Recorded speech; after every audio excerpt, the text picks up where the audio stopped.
I still remember the exact moment everything cracked open.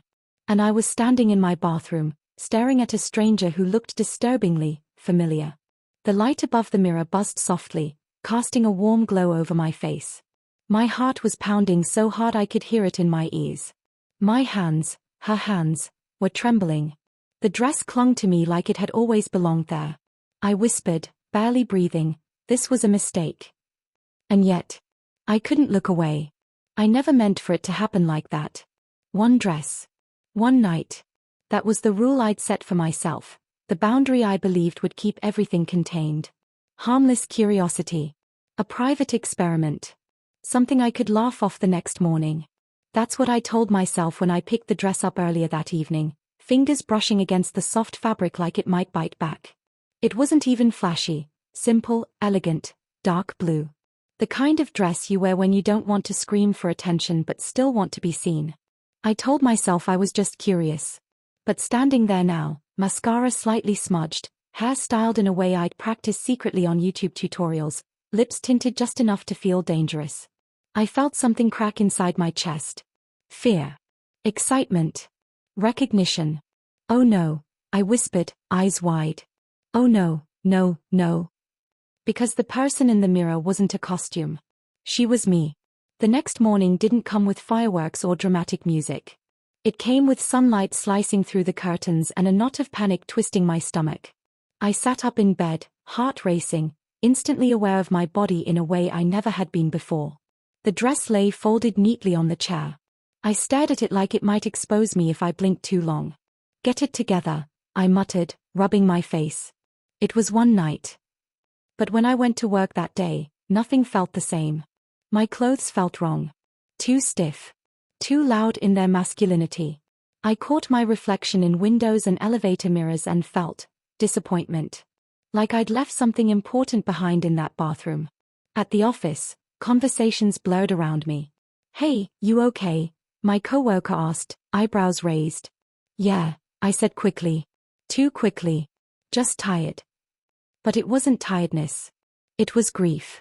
A strange, quiet grief for something I didn't know I'd lost until I found it. People stayed, not because they knew, but because I knew. Every laugh felt forced. Every movement felt like a performance I was suddenly bad at. My mind kept drifting back to the way the dress felt against my skin, the way my posture had softened, the way my shoulders had relaxed when I stopped pretending. By the time I got home, my chest felt tight. I locked the door behind me and leaned against it, sliding down until I was sitting on the floor. What did you do? I whispered to myself. That night, I didn't plan to put it on again. I swear. But I found myself standing in my room, door locked, heart racing, pulling the dress from the closet like it was calling to me. My hands shook as I slipped it over my head, the fabric settling against my body like a sigh of relief. I added just a little makeup. Not because I had to, because I wanted to. The mirror greeted me again, but this time, there was less shock. More curiosity. I tilted my head. Softened my voice. Tried walking differently, letting my hips move naturally instead of stiffly correcting them. I laughed quietly when I caught myself smiling without forcing it. This is ridiculous, I murmured. But I didn't stop. I started experimenting, different clothes, different looks. Each night became a private ritual. I learned how eyeliner changed my entire expression. How certain colors made my skin glow. How standing differently changed how I felt inside. The scariest part? It felt right. Not in a dramatic, lightning strike way. In a calm, grounding way. Like I'd been holding my breath for years and was finally allowed to exhale. The weekend came faster than I expected. Saturday morning, I stood in my room, dressed not for secrecy but for outside. My heart hammered as I checked my reflection one last time. Casual outfit. Nothing extreme. But unmistakably her. Just a walk, I told myself. That's all. The hallway felt longer than usual. Every sound made me flinch. When I stepped outside, the air felt different against my skin, cooler, sharper, more alive. People passed me.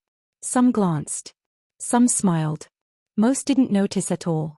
And that almost made me cry. At a coffee shop, the barista asked, "What can I get you?" Her voice was warm. Casual. Unassuming. I swallowed. Latte, please. She smiled. Name. I hesitated, then said the first name that felt right. When she called it out a few minutes later, my chest buzzed. That was the first time someone else said my name out loud. I walked home floating. But confidence doesn't grow without resistance. That evening, my phone buzzed. A friend. An invitation. The kind I'd normally accept without thinking. I stared at the screen, heart racing. Could I go like this?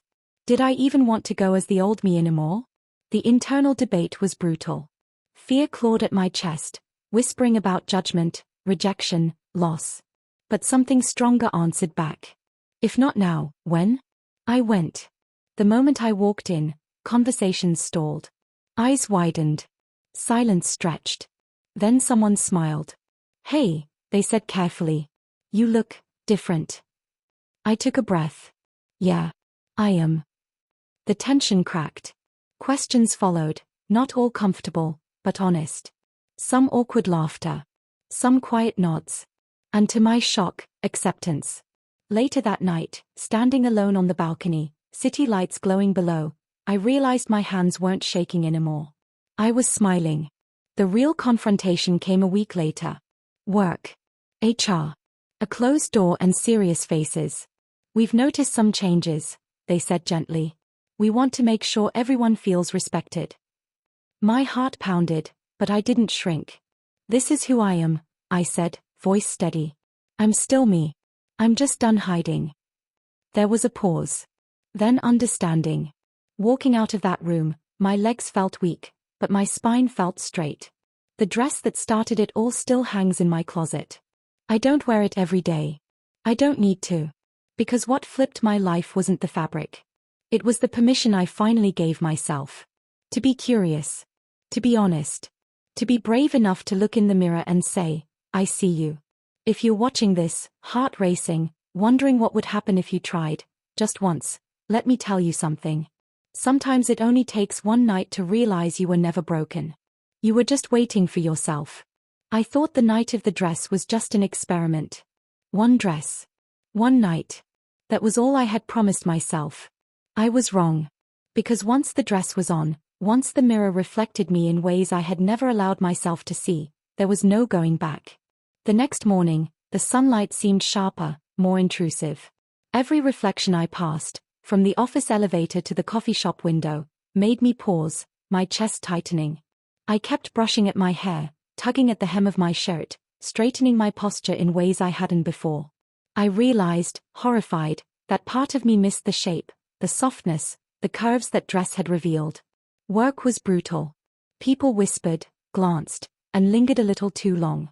My best friend caught me in the hallway, eyes wide. Wow, you look different, she said, uncertain. Thanks, I muttered, hurrying past, cheeks burning. Every conversation felt like walking a tightrope. Every chair I sat in reminded me of the mirror, of that dress, of how right it had felt against my skin. I felt exposed, embarrassed, and thrillingly alive, all at the same time. By evening, I couldn't stop thinking about it. The dress waited in my closet like a secret weapon, folded neatly on a hanger. My hands itched to touch it, to slip it back on, to see that person again. I tried to resist, but the temptation won. I locked my bedroom door, sliding the dress over my head. The fabric was cool, soft, familiar. I traced my fingers over the seams, feeling the way it hugged me in all the right places. I added makeup lightly, just enough to enhance the features I had discovered the night before. My reflection stared back at me, and for the first time, I smiled at her without shame. This isn't real, I whispered. But it was. Every curve, every movement, every small shift in how I carried myself felt undeniably real. The weekend was a turning point. I ventured outside in my new persona. The first few minutes walking down the street were paralyzing. I felt eyes on me, and every step was shaky. A stranger's smile or nod sent a jolt of confidence through me, and I realized how starved I had been for validation, not from anyone else, but from myself. At a coffee shop, the barista asked for my name. I gave a name I had never used publicly, and hearing her repeat it aloud felt like a tiny spark of recognition igniting inside me. My heartbeat slowed, and I realized I wasn't just existing, I was being seen. The feeling was addictive. I started experimenting more: softer blouses, tailored skirts, subtle accessories. Every adjustment, every small change, made me feel more aligned with myself. My movements became fluid. My voice softened unconsciously. Each night, I practiced walking, talking, even sitting, until the reflection in the mirror felt like a friend rather than a stranger. Even when fear tried to creep back in, I pushed through. I had begun to understand that this wasn't just a dress, a costume, or a fleeting thrill. It was a doorway to a self I had always denied. The real test came at a weekend party. I dressed carefully, intentionally, fully embracing the persona that had taken shape over the last few days. My hands shook as I opened the door. The moment I stepped inside, the room's energy shifted. Whispers trailed me, some curious, some admiring. A stranger approached. "Wow, you look amazing," she said, smiling warmly. "I love your confidence." I smiled back, chest swelling with a mix of terror and exhilaration. I realized in that moment that I could no longer hide. That the dress hadn't just changed how I looked, it had changed how I felt about myself. By the end of the night, my fears were replaced by a quiet, steady confidence. I laughed freely, moved naturally, and even flirted subtly with strangers in a way that felt playful, safe, and true. The confrontation I had been avoiding came in the most unexpected place: my own reflection. Late one night, back in my apartment, I stood in front of the mirror fully dressed, hair and makeup perfect, feeling stronger and yet vulnerable in a way I had never allowed myself. "I can't hide anymore," I admitted aloud, voice shaking. "I can't pretend to be anyone else." The reflection didn't answer, but the silence felt like approval. I realized then that the power hadn't been in the dress. It had been in me, waiting for permission to come alive. I began to make choices consciously. What to wear, how to carry myself, when to embrace this new self fully. Each decision reinforced a growing sense of empowerment. The reflection was no longer a stranger, it was a partner in discovering who I truly was. By the following week, life had shifted in subtle but profound ways. At work, people noticed, but instead of whispers, there were smiles, nods, and genuine compliments. I felt grounded, aligned with myself in a way I had never imagined possible. I started to dress and present authentically in everyday life, carrying the lessons of that one night forward. The dress remained in my closet, a talisman, a reminder, a symbol of transformation, but I didn't need it anymore. The change had been internal, irreversible, and beautiful. Mia noticed the difference immediately. "You look unstoppable," she said, eyes shining. I laughed, the sound light and free.